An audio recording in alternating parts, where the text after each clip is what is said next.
addition to the game is something that, in retrospect, seems kind of obvious, considering that Where's My Water is definitely at its heart a puzzle game, and that is a hint system.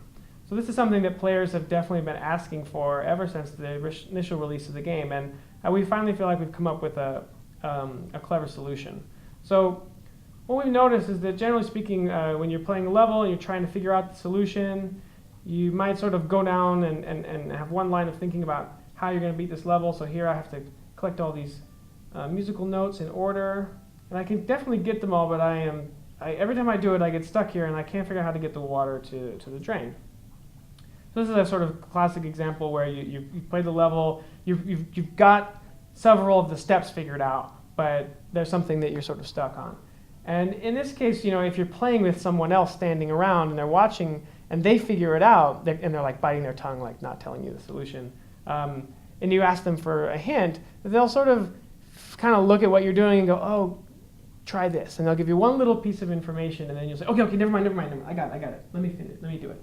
And so what we wanted to do is think of a way to build a hint system that could replicate that same thing, where we give you a little bit of information, hopefully just enough to push you over the edge, but we don't sort of spoil the entire solution for you. And so our solution for this is what we call visual hints. So if you tap the little light bulb and say, show me, you can get a hint. And what we do is we show you the first step in the puzzle. In this case, you should cut around over the top. For this particular puzzle, that might be enough for me. I had always been cutting like this, and so going around the top this way might set me off on a path to solving the puzzle, and I can just see that much and then go on. But if it's not enough, I can tap the advance button here and see step 2, see step 3, see step 4, and if I'd like, I can reveal the entire solution to the puzzle.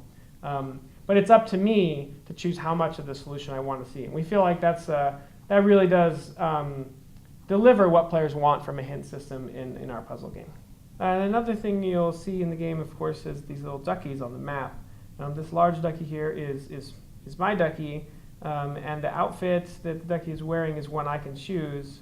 As you play through the game and achieve things, like for example here, try duck all the levels in the sewer. I haven't done that yet, so I don't have that duck, but I have some others I've unlocked, like Major Duck.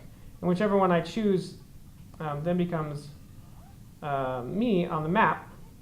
And then if you're logged into Facebook, you'll see that the duckies start holding a flag for your Facebook profile picture, and your other friends will appear on the map as well. So you can see what level are they on and what ducky do they have. And if I tap on them, I can see, oh, this is my friend Dave. That's his Facebook profile picture. And I can see he's using Aviator Duck. And if I want to know how to get that duck, it will tell me how to get that duck.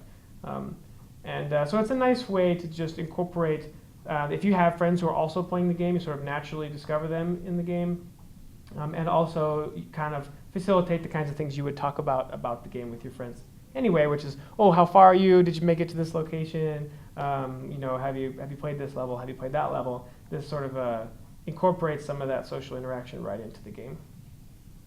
And how are you incorporating free-to-play into this? So yeah, as you mentioned, the game is free to play, and so there's a few aspects of the game that have sort of changed as a result. So number one, as I mentioned, all of our different types of levels are interleaved into the core progression of playing through the game. And so that means every player now that downloads the free game can see everything that the game has to offer. All of the swampy levels, cranky levels, alley levels, the duck rush levels, our challenges, and of course our power-ups and hints as well. So it's a much more complete picture for what this game has to offer for all players who play it for free. And you can play through the game, of course, for free as well. The things that are available for purchase are the power-ups I mentioned, which you receive some as you progress, but if you run out and would like more, you can buy them. Same thing for the hints. You receive some as you progress, and you can use them wherever you'd like. If you run out and would like more, you can purchase those as well.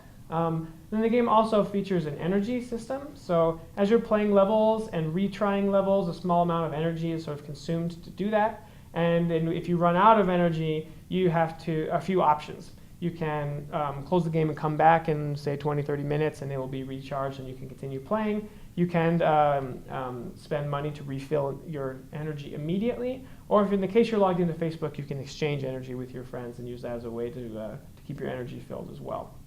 Eventually, as you play through the game, you will also encounter gates This is a gate where I just need to get 165 ducks. I got 139 so far, so I just need to continue playing the game.